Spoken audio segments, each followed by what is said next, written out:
County Gate is a representation of what the Linton and Barnstaple Railway would have looked like if it had been extended all the way to Minehead. There had been a project to do so, and the route was actually surveyed. And we chose to show what might have been view of the Linton and Barnstaple for two reasons. Firstly, I believe the railway would probably have survived if it had gone to Minehead. And secondly, by remaining freelance, when we're in exhibition, we don't have too many purists saying we've got the wrong number of tiles on each roof. We began building it in 2006, sorry. When you get to our age, you kind of get muddled up with centuries. And I bet you know exactly how many hours, though. yeah, it's taken us a little over 16,000 hours in all up to now. And the two of us put it together with some specialist help when we need it. I think I was more involved at the beginning, at the stage where we were thinking about the scale and the layout and how many units it was going to be, and at the stage where it's all lying on the living room floor, you know, that sort of stage.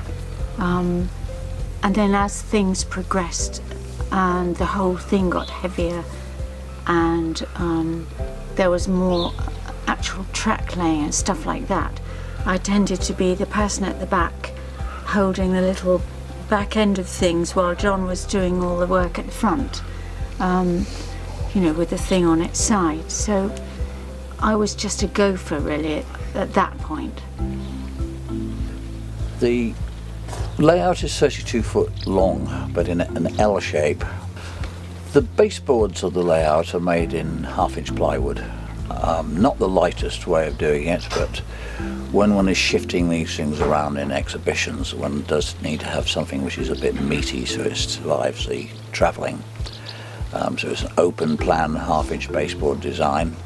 The scenery on top is on chicken wire with mod rock plaster, and the track is laid on 1/8 inch plywood, which is well supported.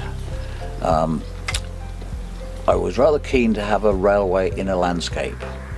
I find so many model railways are all track and then they throw in a couple of buildings on the side to make it look credible.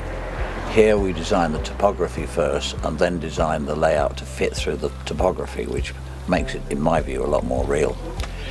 The other thing is that one has to compress the model enormously. We have got probably about 5 miles of railway in the 32 feet, which nobody would give me an aircraft hangar to model it to proper scale, so we were stuck with this concept. It's divided really into 4 sections, and we have scenic breaks between each section. And the first baseboard really isn't a model railway. It's a model of a hotel with some guys playing bowls outside. And I get a lot of very surprised modelers saying, well, I've got a 5 foot model railway and I've got an engine shed, I've got a goods shed, I've got 2 stations all on 5 foot, and I've got nothing. And it just is a model, it's landscape. And that's the Glenthorne Hotel. The second layout section is the station itself. And that's just a country station with a passing loop, a small goods shed and a small engine shed. And there's not a huge amount one can do on a narrow gauge railway. The train comes in, another one comes in the other way, and then they go off again. But it's also the start of the branch to the harbour, the Glenthorne Harbour branch. So we have one moment in time with the operation of the line when 3 trains are leaving in pretty short order. The next section is the one which is most photographed, and that's the Eastland Viaduct section. And this is a pure diorama of the viaduct that never was, across a real gorge which still exists. And then the last section is the one of the harbour, again projected but never built, and one can see the Devon cliffs behind it. I don't like to see model railway line running parallel to the edge of the baseboard. It looks static, it looks like somebody's built a toy railway on their shelf in their bedroom. I have a great believer in what I call slashing the track. I like to see the track at an angle to the baseboard. It makes the whole thing look a lot more dynamic. The difficulty is that as the train approaches the front, which is the viewing side, it doesn't get bigger. We haven't figured out how to get trains which go bigger and smaller, but it would be very nice. But it's a question of getting a composition which looks dynamic.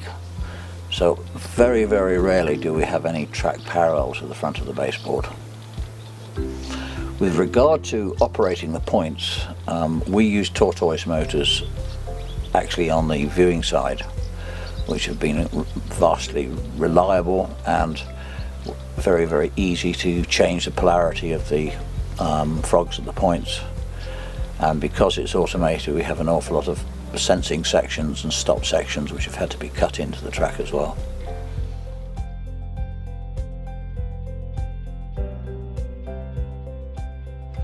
Well, I like the era because it's before World War II. Life seemed to be a lot less complicated than it is nowadays. I had an aunt who lived in Ilfracombe, and she had a rather naughty love affair with one of the drivers of the Linton and Barnstaple. He was married and she was not, and one could describe it that the driver was her bit of rough. And I knew my aunt at 75 years old, and she was still besotted by this railway, and used to take me round North Devon in an old Bentley at huge, terrifying speeds to show me what was left of it. And she had a very large collection of photographs, so I'm afraid I got the bug from this rather crazy old aunt.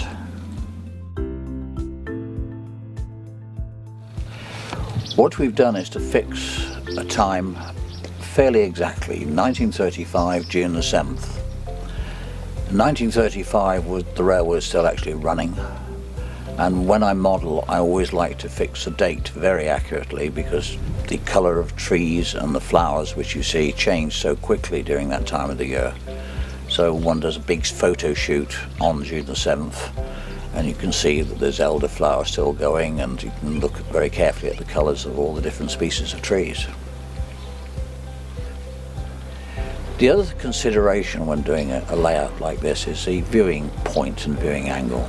I designed County Gate to be viewed from a little distance, sort of like the other side of a narrow valley.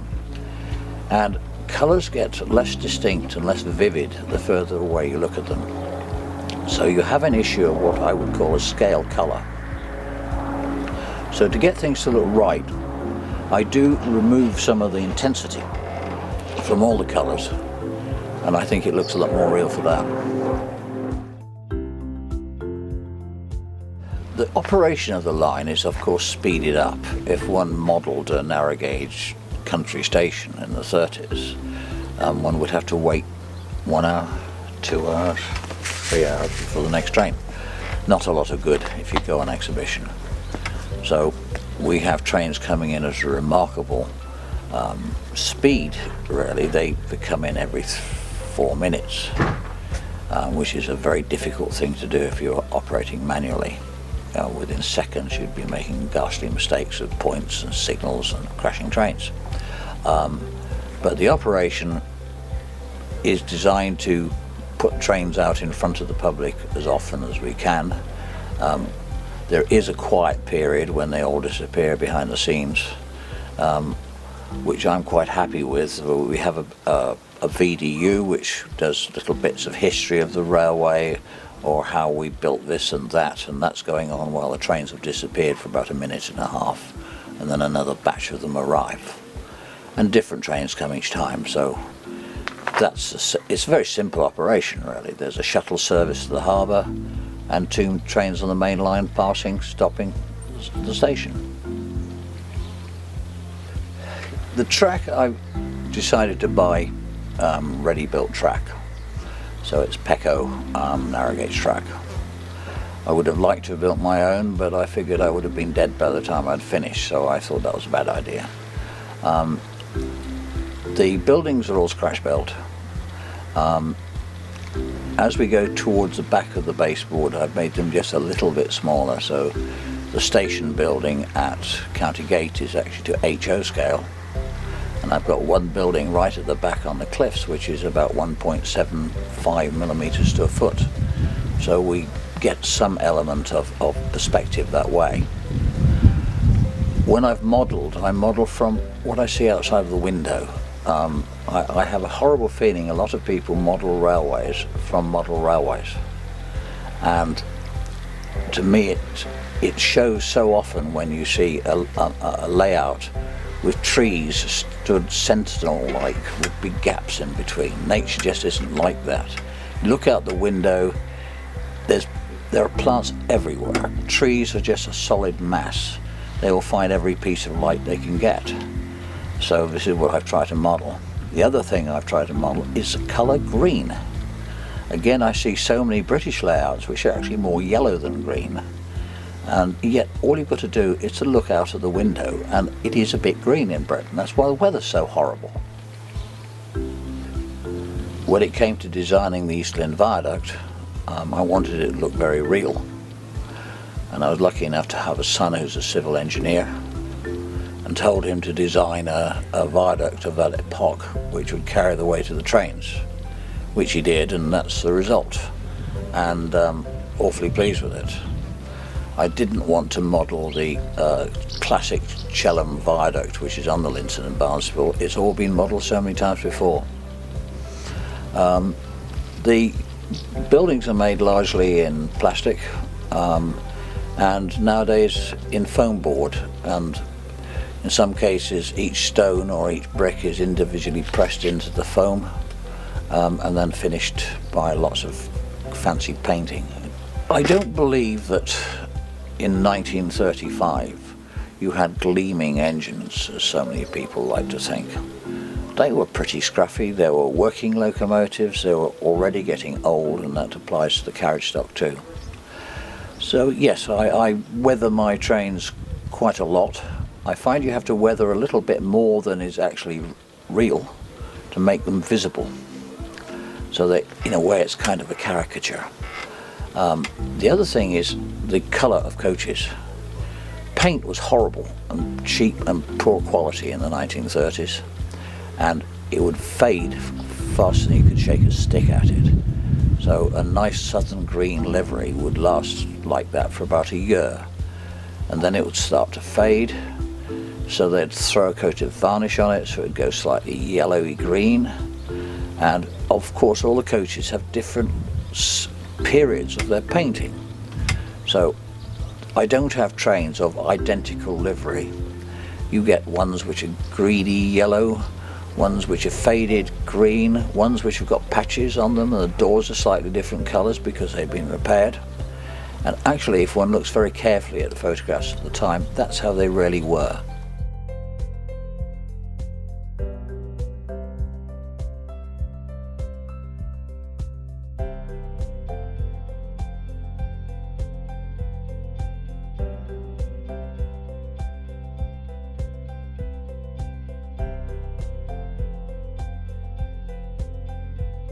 We've been quite fortunate in the fact that Linton and Barnstaple engines are available in kit form from a company called Backwards.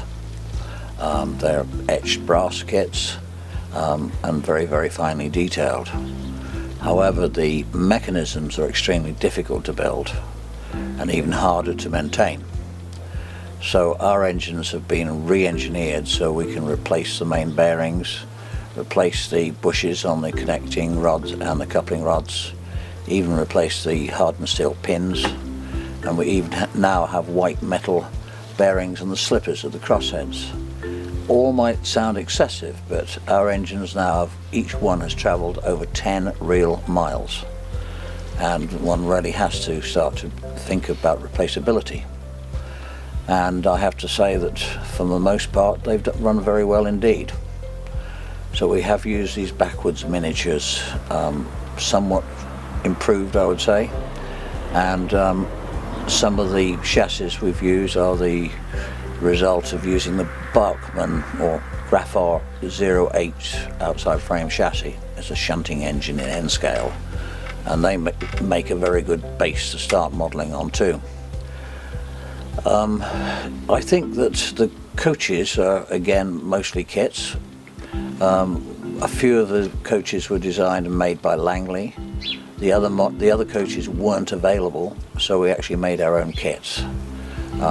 So we modelled every coach on the line, plus quite a lot more actually, and also every wagon. The reason we run quite well at low speed is that we have as many wheels as we possibly can to pick up current from the track. So all the trains have fixed consists, and the wagon or coach behind the locomotive also collects current and is joined by little tiny wires. And that's why we very rarely have to use the hand of God to go and give these things a shove. They've just got too many wheels on the track to stall on us. I think that is the key to running it reliably with 009, which is a bit small. Well, I've flew airplanes for over 44 years, mostly very silly ones, and you get a very specific view of the world from above there, and you can see how the world fits together with the topography and how the towns work so much better than if you're sitting on the ground behind a hedge. So I really feel that I had a huge advantage in design to see the thing a little bit, say 1,000 foot above to begin with. I knew that I was going to have to retire from flying sooner or later because the planes seemed to get faster and my brain was going slower. So on retirement I had already decided that I'd start railway modelling again, and this was something I'd done when I was a teenager in my early 20s. And I'd spent probably several years with the idea of doing a Linton and Barnstable line, so I'd had plenty of time to do an awful lot of sketches, and County Gate was a result of that.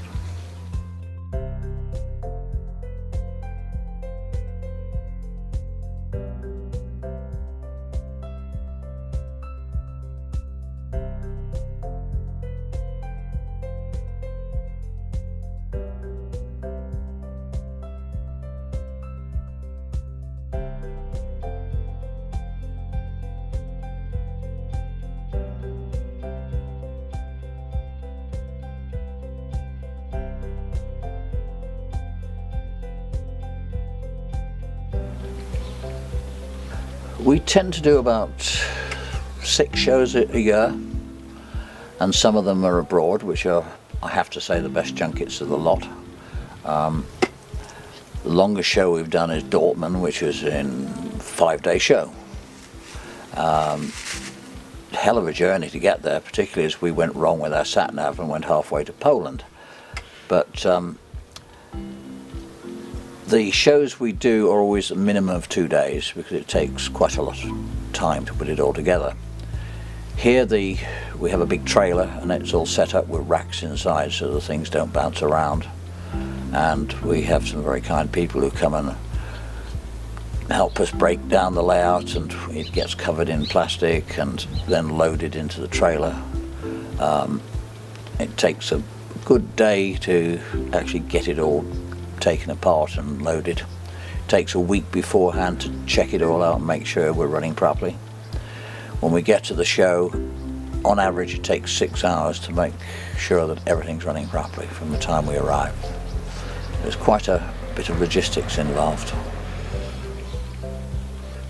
County Gate is largely finished, but one has to say that techniques are always improving, and when we find a better way of representing a particular detail, we'll change it. We also have now a plan to extend the line with a new layout which can join onto County Gate or be a standalone, and that's going to be called Cliffhanger, and that'll be 15 foot of 6 foot high cliffs with a train running down it. There are an awful lot of very good model railways out there, but the one I admire as much as any is called Copenhagen Fields, which is by a London club, and it's a huge 2mm diorama.